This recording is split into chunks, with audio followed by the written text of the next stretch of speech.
इस कहानी की शुरुआत में हमें जंगल में कपल को दिखाया जाता है जो आराम कर रहे होते हैं और तभी सामने से एक लड़की आती है जिसकी हालत बहुत ज्यादा खराब होती है। पहले तो ये दोनों के दोनों भाग जाते हैं, लेकिन उन दोनों में जो मेल होता है उसके पास उसकी मदद के लिए आता है। उसे ऐसा लगता है कि उसे मदद की जरूरत है, पर तभी वो उसके ऊपर हमला करके उसे मार देती है। साथ ही उसके साथ जो लेडी होती है उसे भी वही मार देती है। दूसरी तरफ हमें एक ड्राइवर को दिखाया जाता है जिससे बातें करने की बहुत ज्यादा आदत होती है और वो एक पैसेंजर को अपनी वैन में रिसीव करता है जिससे उस ड्राइवर की बातें बिल्कुल भी पसंद नहीं आती, इसलिए वो अपने कान में हेडफोन्स लगा लेती है। अब ये ड्राइवर अपने दूसरे पैसेंजर्स को लेने के लिए जाता है जहाँ पर एक माँ और एक बेटी आती है। बेटी का नाम मार्था होता है और इन दोनों को इसकी वैन बिल्कुल पसंद नहीं आती। वो समझाता है कि इसमें आपको कोई प्रॉब्लम नहीं होगी। अब मार्था और उसकी मॉम सीट के लिए लड़ रही होती है, इसलिए मार्था को ड्राइवर अपने साथ आगे बिठा लेता है। यहाँ पर वो उसे सिगरेट ऑफर करता है, लेकिन मार्था मना कर देती है और तभी वो देखता है कि मार्था का एक तरफ का चेहरा जला हुआ है। वो मार्था से कहता है कि जब तुमने पहली बार सिगरेट पी होगी तब तुम्हारा चेहरा जला होगा। ये बात मार्था की मॉम को बिल्कुल पसंद नहीं आती, जो पीछे बैठी होती है। इनके बीच में एक ग्लास होता है जिससे मार्था की मॉम इरिटेट हो रही होती है और वो ड्राइवर से पूछती है कि तुमने ग्लास क्यों लगवाया है। तो वो कहता है ताकि मुझे पीछे वाले लोगों से कोई भी वायरस ना लगे। हो सकता है कि पीछे वाले लोगों में खास तौर पर औरतों से मुझे खतरा हो। इस बात पर मार्था की मॉम को गुस्सा आता है। अब लगातार ये अपने सफर पे आगे बढ़ रहे होते हैं और तभी एक कार इन्हें ओवरटेक करके आगे जाती है। इस बात से ड्राइवर को गुस्सा आता है, वो उसे गालियां देना शुरू कर देता है। मार्था की मॉम कहती है कि तुम्हें किसी को भी गालियां देने का कोई हक नहीं है, तुम ऐसे किसी से बात नहीं कर सकते, और खास तौर पे तब जब तुम्हारे साथ लेडीज बैठी हो। अब यहाँ पे जो दूसरी लेडी पैसेंजर होती है जो सबसे पहले इसकी वैन में बैठी थी, वो भी उस लेडी का साथ देती है और कहती है कि तुम इस तरह की भाषा का इस्तेमाल नहीं करना चाहिए। अब वैन से लगातार आगे बढ़ते हुए देखते हैं कि ड्राइवर ने अपने रूट को बदल दिया है। दरअसल अब वो दूसरे रूट से जाना शुरू कर देता है और जब ये ड्राइवर से पूछते हैं कि तुमने रूट क्यों बदला, तो बताता है कि इस रूट पे बहुत ज्यादा कार्स आती हैं, इसलिए मैंने रूट चेंज कर लिया। अब जब ये लगातार आगे बढ़ते हैं तो देखते हैं कि आगे कुछ अंधेरा है, वहाँ पर धुंध भी होती है और ड्राइवर अपनी गाड़ी से उतरकर जब बाहर आता है तो देखता है कि वहाँ पर एक एलियन जीव है, साथ ही वहाँ पर एक स्पेसशिप भी होती है। मार्था भी गाड़ी से बाहर आ जाती है और वो जो अजीब सा क्रिएचर एलियन वहाँ पे होता है वो उसकी तरफ अपनी उंगली बढ़ाती है और तभी उसके अंदर से कुछ अजीब सा चीज उंगली के अंदर चली जाती है। मार्था की मॉम भी बाहर आ जाती है और उसे वापस गाड़ी में बिठा देती है और एक बार फिर से ये इस चीज को नजरअंदाज करके यहाँ से अपने सफर पे आगे बढ़ चलते हैं। तभी मार्था की मॉम देखती है कि उसके साथ जो लेडी है उसके सर पे जो बाल है वो नकली है। दरअसल उसके सर पे बाल नहीं था। यहाँ पर मार्था की मॉम उसे बताती है कि मेरे जो हस्बैंड थे वो बहुत ज्यादा अल्कोहल कंज्यूम करते थे, जिस वजह से गाड़ी का एक्सीडेंट हो गया और उनकी मृत्यु हो गई। उनके साथ मार्था भी उस गाड़ी में थी जिसमें उसका चेहरा जल गया। वही मार्था को दिखाया जाता है जो आगे बैठी हुई है। उसकी उंगली पे जहाँ वो एलियन जीव के अंदर से कुछ गया था उसका रंग बदलना शुरू हो गया था, वो नीली पड़ जाती है, साथ ही उसकी आंखों का रंग भी बदल रहा होता है। ड्राइवर भी इस चीज को नोट कर रहा होता है। मार्था की मॉम मार्था को बुलाती है, लेकिन वो अपनी मॉम को कोई भी रिस्पॉन्ड नहीं करती, वो उनकी बात का जवाब नहीं देती। पर ड्राइवर जिसका पूरा ध्यान मार्था के ऊपर होता है उसे सामने कुछ नहीं दिखता, जिसकी वजह से वो एक लड़की का एक्सीडेंट कर देता है। अब वो वहाँ से गाड़ी लेकर जा रहा होता है, लेकिन यहाँ पर जो दूसरी लेडी होती है वो ड्राइवर को गाड़ी रोकने के लिए कहती है और कहती है कि तुमने एक लड़की को उड़ाया है, हो सकता है कि वो अभी जिंदा हो, तुम्हें वहाँ जाकर देखना चाहिए। उसके कहने पे ड्राइवर गाड़ी रोक देता है, जिसके बाद ये चारों के चारों उस लड़की के पास जाते हैं और देखते हैं कि वो लड़की अब भी जिंदा है। ड्राइवर इस लड़की की मदद करने के लिए अस्पताल में कॉल करता है, पर तभी उसका फोन बहुत ज्यादा गर्म होकर उसके हाथ से छूट जाता है, जिसके बाद ये उस लड़की को वैन में बिठाकर अपने साथ अस्पताल की तरफ बढ़ चलते हैं। अभी भी वो लड़की पूरी तरह से होश में होती है और जो दूसरी लेडी होती है जिसको सबसे पहले वैन में इस ड्राइवर ने बैठाया था वो उसके पास होती है और तभी हम देखते हैं कि वो लड़की उठकर उसके ऊपर हमला कर देती है, जिसके मुंह के अंदर से बहुत अजीब सा चीज निकलता है और वो उस लेडी के चेहरे के ऊपर गिरा देती है, जिसके बाद वो फर्स्ट पैसेंजर भी उसी की तरह बन जाती है। दरअसल ये एक तरह का वायरस होता है जो अब उस लेडी को भी इन्फेक्टेड कर चुका है और वो लेडी मार्थ की मॉम के ऊपर हमला कर देती है। ये दोनों के दोनों ड्राइवर और मार्थ आके हैं। इन्होंने म्यूजिक बहुत लाउड चलाया होता है, इसीलिए पीछे क्या हो रहा है इन्हें कुछ भी सुनाई नहीं देता।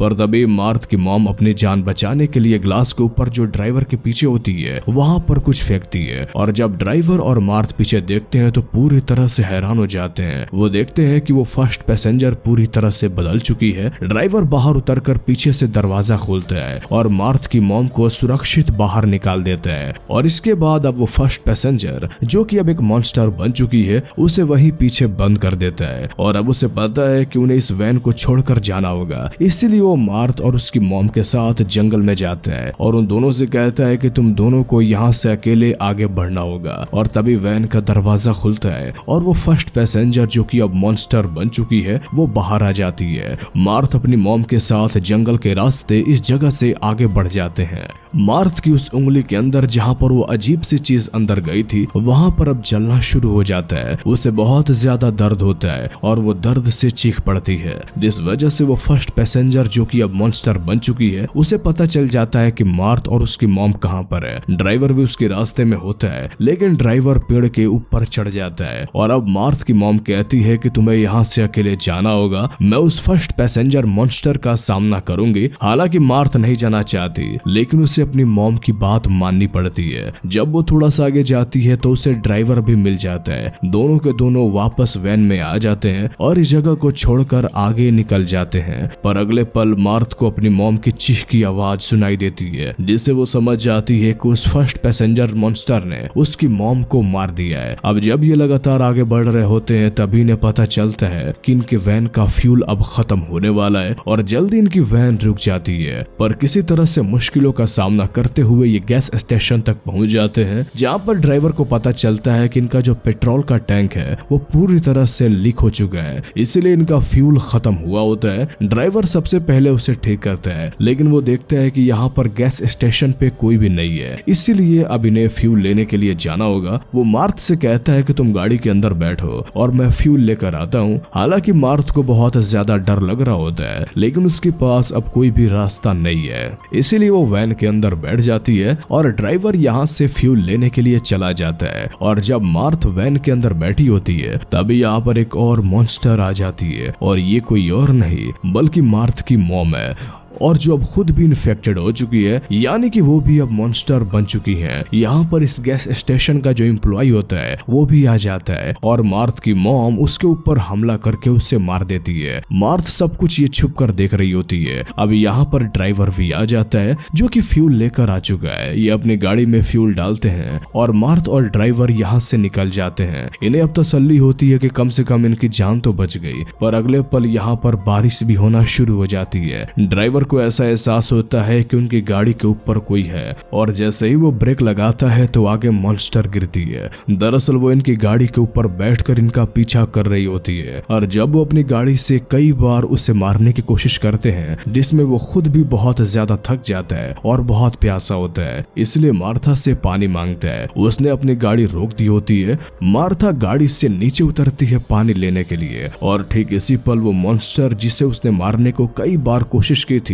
जो कि अब भी जिंदा होती है, वो गाड़ी के पीछे आ जाती है और अपने जीभ से उसका गला घोटने की कोशिश करती है। पर तभी मार्था अंदर आकर ड्राइवर को बचा लेती है। वो मॉन्स्टर गाड़ी से बाहर आकर मार्था की साइड वाली विंडो को तोड़ देता है और उस पर हमला करती है, लेकिन ड्राइवर उससे बचा लेता है और ये दोनों के दोनों गाड़ी लेकर यहाँ से निकल जाते हैं। पर जब ये पीछे देखते हैं तो देखते हैं कि मॉन्स्टर इनकी गाड़ी की रफ्तार से भी तेज भागते हुए इन्हीं के गाड़ी के पीछे आ रही होती है, और जल्दी एक बार फिर से वो गाड़ी के अंदर आ जाती है। ड्राइवर गाड़ी को एक पेड़ से टकरा देता है, जिससे इनकी गाड़ी तो पलट जाती है, और वो मॉन्स्टर जो पूरी तरह से ठीक होती है मार्था के ऊपर हमला कर देती है। ड्राइवर मार्था को बचाने के लिए उस मॉन्स्टर को अपनी तरफ अट्रैक्ट करता है, और जब मॉन्स्टर ड्राइवर की तरफ बढ़ती है तो मार्था पीछे से उसे मार देती है। अब ये दोनों के दोनों यहाँ से निकल जाते हैं। रात भी अब खत्म हो चुकी है, सुबह हो जाती है और ये दोनों के दोनों एक बार में जाते हैं। ये देखते हैं कि इस बार में कोई भी नहीं है। मार्था वॉशरूम जाती है और तभी ऊपर से उसी तरह का चिपचिपा पदार्थ गिरता है। जिस चिपचिपे पदार्थ से वो लेडी जिसका एक्सीडेंट हुआ था उसने फर्स्ट पैसेंजर को मॉन्स्टर बनाया होता है, वही बाहर ड्राइवर को दिखाया जाता है जो कि वाइन पीने की तैयारी कर रहा होता है। और अगले ही पल उसके सामने बहुत सारे लोग आ जाते हैं और ये कोई आम लोग नहीं है, बल्कि ये सब के सब मॉन्स्टर हैं, यानी कि ये सब के सब इन्फेक्टेड हैं। और इनके साथ मार्था भी होती है जो खुद भी इन्फेक्टेड हो चुकी है। दरअसल उस एलियन जीव के अंदर से जो चीज मार्था की उंगली के अंदर गई थी उसी ने मार्था को और इन सबको मॉन्स्टर बनाया है। यानी कि यहाँ पर जितने भी लोग इन्फेक्टेड हैं उन सब के इन्फेक्टेड होने का कारण वही एलियन जीव है जो दूसरी दुनिया से यहाँ हमारे दुनिया धरती पे आया था। और कहानी की शुरुआत में जो लेडी हमें दिखाई दी थी जिसने कपल को मारा था वो भी इन्फेक्टेड थी, यानी कि वो मॉन्स्टर थी। तो इसी के साथ हमारी ये कहानी यहीं खत्म हो जाती है। तो कैसी लगी आपको ये मूवीज एक्सप्लेनेशन हमें कमेंट करके जरूर बताएं। और अगर आप इस तरह के और भी कहानियां सुनना चाहते हैं तो हमारे इस चैनल को सब्सक्राइब कर लें। तो फिर मिलते हैं आपसे अगले वीडियो में, तब तक के लिए गुड बाय।